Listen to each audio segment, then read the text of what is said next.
Patuloy na iniimbestigahan ng Philippine National Police ang motibo sa pagpapasabog sa gymnasium ng Mindanao State University sa kalagitnaan ng misa. Tiniyak naman ng lokal na pamahalaan ng Lanao del Sur ang pagtugon sa pangangailangan ng mga biktima ng insidente. Si Claire Gighe sa detalye.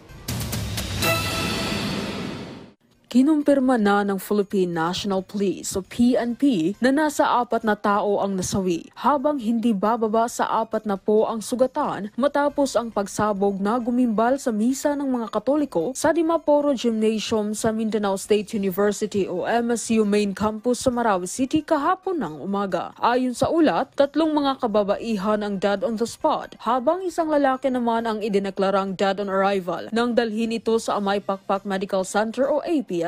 Ayon kay PNP Chief Police Brigadier General Benjamin Acorda Jr., binubuo na nila ngayon ang Special Investigation Task Group na siyang magpapasimulo sa investigasyon. Maliban dito, kanila ring ide-deploy ang kanilang isang grupo bilang pandagdag sa tropa ng Armed Forces of the Philippines o AFP na nakastandby na upang paigtingin ang seguridad sa universidad at matiyak ang kalagayan ng mga mag-aaral. We want to bring back the normality as soon as possible, and we are giving our assurance sa mga estudyante at sa mga school officials that the PNP and the AFP, the security force are here.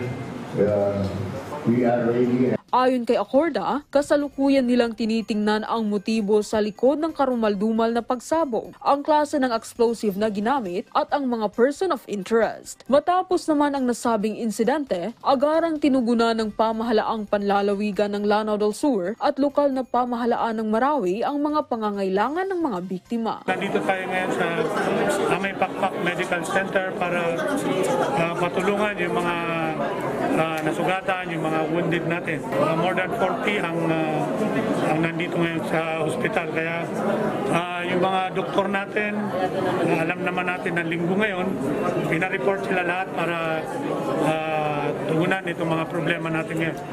Actually, kulang pa yung mga doktor natin dahil yung iba nasa seminar, yung iba nagbabakasyon. Samantala, mariing kinondena ng mga otoridad ang nasabing insidente. Sa eksklusibong mensahe ni Presidente Ferdinand R. Marcos Jr., kanyang ipinaabot ang kanyang pakikiramay sa mga pamilyang namatayan habang kanyang tiniyak na gagawin ng gobyerno ang lahat upang matumbok ang pagkakakilanlan ng mga sangkot sa insidente. Sa ngayon, patuloy na pinapaigting ang seguridad sa loob ng Marawi City, partikular na sa lokasyon ng insidente. Panawagan rin sa publiko na iwasan ang pagpapakalat ng maling impormasyon na nagdudulot ng pangamba sa marami. Claire Gighe ng Philippine Information Agency, Lanao del Sur para sa Bayan.